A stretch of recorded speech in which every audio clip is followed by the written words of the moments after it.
لیکن آج کے دور میں اتنی بڑی قیمت ہے غزہ کی اس کے حق میں آواز اٹھانے کی کہ آپ عمرے پہ جائیں روضہ رسول صلی اللہ علیہ وسلم پہ حاضری سے محروم کر دیے جاتے ہیں.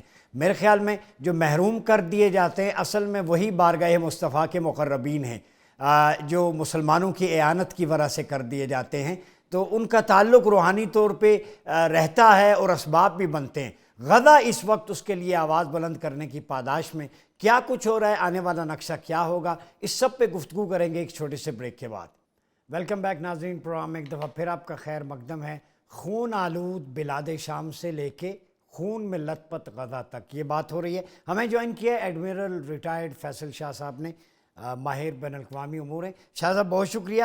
یہ بتائیں کہ غزہ کی جو منصوبہ بندی تھی فلسطین کی, آپ صلی اللہ علیہ وسلم نے کی, پورا نقشہ ٹریڈ کاروان جاتے رہے اور وہاں پہ بڑے بڑے ائمہ بھی ہیں, امام شافعی, امام عسقلانی, امام ابن عساکر, حضور کے پردادا ہاشم بن عبد مناف کا وہاں پہ مزار اقدس ہے, وہ جاتے رہے, اسی لیے غزہ ہاشم بھی کہتے ہیں اس کو. تو جس کی پلاننگ آپ صلی اللہ علیہ وسلم نے کی اس دور میں, یہ پورا دا لیونٹ بلاد شام کا حصہ تھا جو آج مڈل ایسٹ ٹکڑوں میں ہے. تو جس کی ٹریڈ کی جو منصوبہ بندی نبی پاک صلی اللہ علیہ وسلم نے کی, آج اس وہاں پہ ریئل اسٹیٹ کی منصوبہ بندی ڈونلڈ ٹرمپ کا داماد جیرڈ کشنر کر رہا ہے جو گریٹر اسرائیل کی طرف جا رہا ہے. تو کیا سمجھتے ہیں مسلمانوں سے کہاں غلطی ہوئی اور آگے کیا کرنا چاہیے؟ جی, مسلمانوں کی غلطی کے بارے میں تو ڈاکٹر صاحب میں تھوڑی دیر میں آتا ہوں, لیکن پہلے میں آپ کو یہ بتانا چاہتا ہوں کہ غزہ کی جنگ ہے کیا. غزہ کی جنگ دیکھیے, یہ کوئی حماس کے خلاف محاذ نہیں ہے, یہ کوئی ٹیررزم کے خلاف جنگ نہیں ہو رہی ہے, یہ ایک پولیٹیکو ریلیجیس جنگ ہے. پولیٹیکو ریلیجیس جنگ. اب پولیٹیکو اس میں کیا ہے, اس میں پولیٹیکل ایلیمنٹ نیتن یاہو صاحب کے اپنے پولیٹیکل آبجیکٹیوز ہیں, اور ریلیجیس یہ ہے کہ اس میں آئیڈیولوجی کا وہ استعمال کر رہے ہیں, اس کو آئیڈیولوجیکل رنگ دے رہے ہیں. جو ان کے دائیں بازو کے حلیف ہیں وہ ان پہ حاوی ہوئے ہیں کہ انہوں نے اس قصے کو ایک ہی دفعہ ختم کرنا ہے. پولیٹیکل آبجیکٹیو اگر آپ نیتن یاہو صاحب کے دیکھ لیں تو وہ یہ ہے کہ اس جنگ کے شروع ہونے سے پہلے ان کو ڈومیسٹک پولیٹیکل جو انوائرمنٹ تھا اس میں بڑی مشکلات کا سامنا تھا. ان کے اوپر کرپشن کے کیسز تھے ان کے اوپر, اور وہ کیسز ابھی تک موجود ہیں.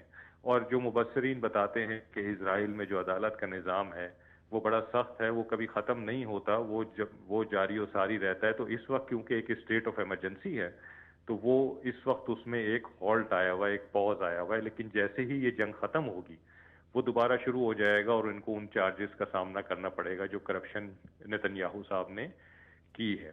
دوسرا ان کا پرابلم یہ ہے کہ جو ان کے ناکامیاں ہیں نیتن یاہو کی, وہ بڑی واضح ہیں, جس کی وجہ سے ان کو بڑی ہزیمت کا سامنا ہے. ناکامی کیا ہے کہ انہوں نے اس جنگ کے شروع ہوتے ہی دو آبجیکٹیو سیٹ کیے. پہلا انہوں نے کہا کہ جی میں حماس کو مکمل طور پہ تباہ کر دوں گا, اور وہ اس کو نہیں کر سکے. آج بھی وہ اس سے پیس ایگریمنٹ کرنے کے چکر میں ہیں, آج بھی اس سے بات کرنے کے چکر میں. ان کو یہ پتہ چل گیا ہے کہ یہ ختم نہیں ہو سکتی, یہ کوئی ایسی تحریک نہیں ہے جس کو میں جڑ سے اکھاڑ کے پھینک سکتا ہوں. یہ مزاحمتی تحریک ہے, آپ اوپر سے لوگوں کو مارتے جاتے ہیں اور نیچے سے لوگ اور اس کو جوائن کرتے رہتے ہیں. یہ ہر مزاحمتی تحریک کا ایک عنصر ہوتا ہے. دوسرا ان کا آبجیکٹو ہے کہ میں اپنے جتنے بھی یرغمالی ہیں ان کو رہا کروا لوں گا. آپ دیکھ لیجئے کہ اس تمام عرصے میں انہوں نے کون سی دنیا کی طاقت ہے جو نہیں یوز کی حماس کے خلاف, فلسطینیوں کے خلاف, اور اس کے باوجود وہ اپنے یرغمالی رہا نہیں کرا سکے. اور آج ان کے اپنے لوگ, ان کے اپنے فوجی جرنیل یہ کہہ رہے ہیں کہ آپ اس جنگ کو جہاں لے کے جا رہے ہیں وہاں پہ ہمارے یرغمالی رہا نہیں ہوں گے بلکہ قتل ہو جائیں گے, مر جائیں گے. جو ہمارا آبجیکٹیو ہے وہ اچیو نہیں ہوگا. لیکن نیتن یاہو صاحب کیوں یہ کر رہے ہیں, اس کا ایک تیسرا فیکٹر یہ ہے کہ ان کے جو دائیں بازو کے حلیف ہیں انہوں نے ان کو دھمکی دی ہوئی ہے کہ اگر تم نے اس کو جنگ کو روکا اور حماس کو اور فلسطینیوں کو ختم نہیں کیا تو ہم تمہارا ساتھ چھوڑ دیں گے, تمہاری حکومت گر جائے گی. اب نیتن یاہو صاحب سے آپ یہ امید رکھیں کہ یہ جنگ کبھی ختم نہیں ہوگی. اگر غزہ کا مسئلہ حل ہو بھی گیا, اگر کوئی پیس ایگریمنٹ ہو بھی گیا, اس کے باوجود یہ قتل و غارت گری نہیں ختم ہوگی. ان کی اخلاقی اقدار کو تو ہم اس طرح سے بھی پہچانتے ہیں کہ جب